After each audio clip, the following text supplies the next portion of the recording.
This is Dr. Singh with Healer. So I want to talk to you about this technology that we use in our office called SculpSure. We have a lot of patients who come in for weight loss treatment. We have medications, for example, phentermine. We have the injections now, the GLP-1s like semaglutide. Everybody knows like Manjaro, Zepbound. So very, very popular medications these days.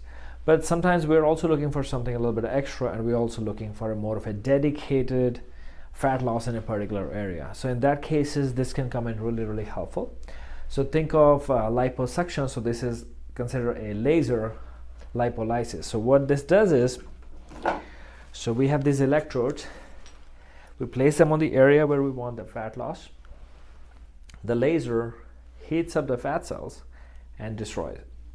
So in about 4 sessions, the studies have shown that you can reduce about 25 to 30% of fat reduction using SculpSure. So it takes about 25 minutes. It's not painful. So we can do dedicated areas, for example, the love handle area. This sometimes the fat is hard to go away. We can use it also under the arms, for example. It can be used on the thighs. So think of this as a more of a dedicated or more of a specific target area when we're looking for a fat reduction instead of a full body. This comes in really handy. So come and check us out. We are in Las Vegas.